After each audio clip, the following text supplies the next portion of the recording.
ఆంధ్రప్రదేశ్ రాజకీయాల్లో ఇప్పుడు సరికొత్త డ్రామా నడుస్తోంది. నాడు తాము అధికారంలో లేనప్పుడు ఒక మాట, నేడు అధికార కుర్చీలో కూర్చున్న తర్వాత ఇంకో మాట. ఇది నేటి పాలకుల నైజం. ముఖ్యమంత్రి నారా చంద్రబాబు నాయుడు గారు వేదికలెక్కితే చాలు గత వైఎస్ఆర్ కాంగ్రెస్ ప్రభుత్వంపై, వైఎస్ జగన్మోహన్ రెడ్డి గారిపై అప్పుల పేరుతో విమర్శల సునామీ కురిపిస్తున్నారు. జగన్ గారు రాష్ట్రాన్ని తాకట్టు పెట్టారని, మద్యంపై అప్పులు తెచ్చారని, ఆస్తులు అమ్మేశారని కళ్లార్పకుండా అబద్ధాలు చెప్తున్నారు. తాజా సభలో చంద్రబాబు రెచ్చిపోయి మాట్లాడిన మాటలు వింటుంటే షాకింగ్ అనిపించక తప్పదు. కళ్లార్పకుండా అబద్ధాలు చెప్తూ వెళ్తుంటే ఆశ్చర్యం కలుగుతుంది. కానీ చంద్రబాబు గారు ఒక్క క్షణం చరిత్రను, వర్తమానాన్ని కూడా తిరిగేయండి. వేలు చూపించి వేరొకరిని విమర్శించే ముందు మీ వైపు ఉన్న 4 వేళ్లు ఏం చెప్తున్నాయో చూసుకోండి. నాడు జగన్ గారిని అప్పుల బాబు అన్న మీరు నేడు అధికారంలోకి వచ్చిన ఈ కొద్ది నెలల్లోనే చేస్తున్న అప్పుల కథేంటి? మీరు తెస్తున్న వేల కోట్ల రూపాయల రుణాల లెక్కేంటి? ఈ రోజు ఈ ప్రత్యేక విశ్లేషణలో చంద్రబాబు గారి విమర్శల్లోని డొల్లతనాన్ని, వైఎస్ జగన్ గారి పాలనలోని నిజాయితీని లెక్కలతో సహా బట్టబయలు చేయబోతున్నాం. ముందుగా చంద్రబాబు గారి అప్పుల పురాణాల్లోకి వెళదాం. గత ప్రభుత్వంలో ప్రతి పైసాకు లెక్కలు చూపుతూ రాష్ట్రాన్ని అప్పుల పాలు చేసేశారంటూ ఎల్లో మీడియాలో పేజీలకు పేజీలు కథనాలు రాయించారు. మరి ఈ రోజు అధికారంలో ఉన్నదెవరు? నారా చంద్రబాబు నాయుడు గారి నేతృత్వంలోని కూటమి ప్రభుత్వం. పాలకుడు మారాడు కానీ అప్పులు మారాయా? లేదు. పైగా అప్పుల వేగం బుల్లెట్ రైల్ కంటే వేగంగా దూసుకుపోతోంది. అధికారంలోకి వచ్చిన మొదటి 5-6 నెలల్లోనే ఈ కూటమి ప్రభుత్వం బహిరంగ మార్కెట్ నుంచి, వివిధ ఆర్థిక సంస్థల నుంచి తెచ్చిన అప్పులు ఎన్నో తెలుసా?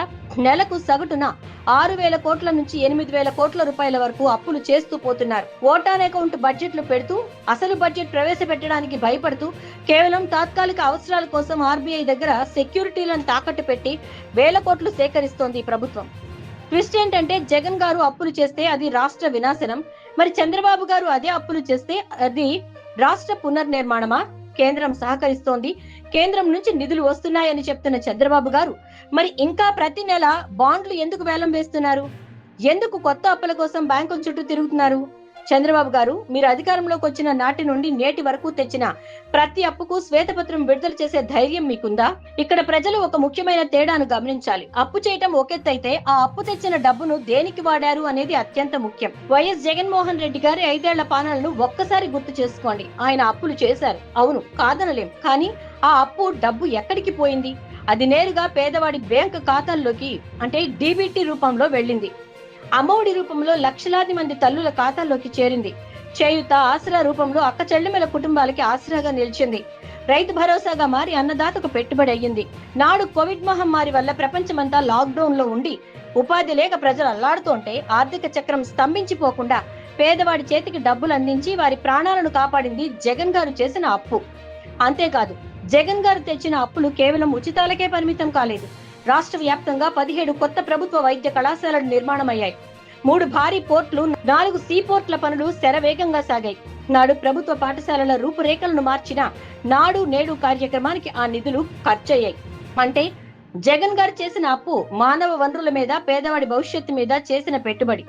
మరి ఈ రోజు చంద్రబాబు గారు తెస్తున్న వేల కోట్ల అప్పులు ఎక్కడికి పోతున్నాయి?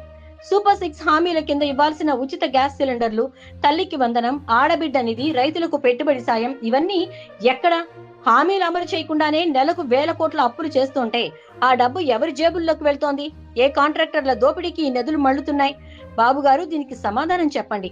ఇక చంద్రబాబు గారు తన ఉపన్యాసంలో 3 రాజధానుల అంశాన్ని ప్రస్తావిస్తూ గత ప్రభుత్వం 3 ముక్కలాట ఆడిందని విమర్శించారు. తాము 3 ప్రాంతాలను సమానంగా అభివృద్ధి చేస్తామంటూ రొటీన్ డైలాగులు చెప్పారు. చంద్రబాబు గారు, వినడానికి ఈ మాటలు చాలా బాగున్నాయి, కానీ మీ గత 5 ఏళ్ల చరిత్ర ఏం చెప్తోంది? కేవలం ఒకే ఒక్క ప్రాంతం, అది మీ రియల్ ఎస్టేట్ వ్యాపారానికి అనుకూలమైన అమరావతి గ్రాఫిక్స్ చుట్టూనే రాష్ట్రాన్ని తిప్పారు తప్ప ఉత్తరాంధ్రకి ఏం చేశారు? రాయలసీమకి ఏం చేశారు? వైఎస్ జగన్మోహన్ రెడ్డి గారు వికేంద్రీకరణ విధానాన్ని నమ్మారు. పరిపాలనా రాజధానిగా విశాఖపట్నం ఉంటే అక్కడ ఐటీ పరిశ్రమలు వస్తాయి, అంతర్జాతీయ పెట్టుబడులు వస్తాయని భావించారు.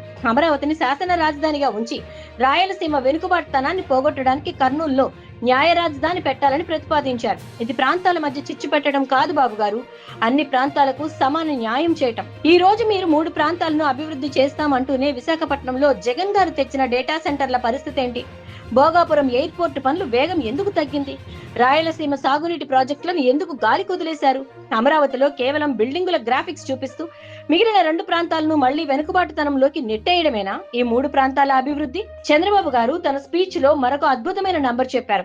అదేంటంటే రాష్ట్రానికి 23 లక్షల కోట్ల రూపాయల పెట్టుబడులు వస్తున్నాయట.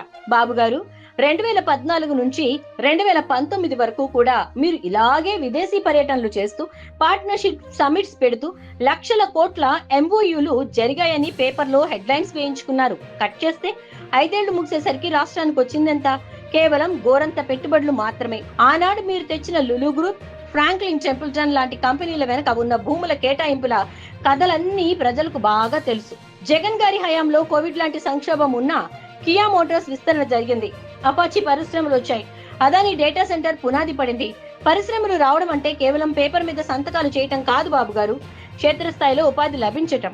ఈ రోజు మీరు చెప్తున్న ఈ 23 లక్షల కోట్ల పెట్టుబడుల్లో కనీసం 23,000 కోట్ల రూపాయలైనా వాస్తవంగా రాష్ట్రంలోకి అడుగు పెట్టాయా? నిరుద్యోగ యువతకు ఉద్యోగాలు వచ్చాయా? కేవలం నంబర్లతో మాయాజాలం చేస్తూ ప్రజలను నమ్మించాలనుకుంటే అది మీ భ్రమ మాత్రమే. ఆంధ్రప్రదేశ్ ప్రజలారా, ఒక్కసారి ఆలోచించండి. అధికారం అనేది అబద్ధాలు చెప్పి వేదికల మీద వేరొకరిని తిట్టడానికి కాదు. జగన్మోహన్ రెడ్డి గారు తన 5 ఏళ్ల పాలనలో అప్పులు చేసినా ప్రతి పైసాను పేదవాడి సంక్షేమానికి, ప్రభుత్వ బడుల ఆధునికీకరణకు, విప్లవాత్మకమైన గ్రామ వార్డు సచివాలయాల వ్యవస్థకు, ఆర్బీకేలకు ఉపయోగించి ఒక సరికొత్త మార్పు చూపించారు. ఆయన పాలన పారదర్శకంగా సాగింది కాబట్టే నేటికి ప్రజల గుండెల్లో ఆయన స్థానం చెక్కు చెదరలేదు. కానీ ఈ రోజు చంద్రబాబు నాయుడు గారు అప్పుల మీద అప్పులు చేస్తూ రాష్ట్ర ఆస్తుల గురించి మాట్లాడుతూ గత ప్రభుత్వాన్ని తిట్టడమే పనిగా పెట్టుకున్నారు.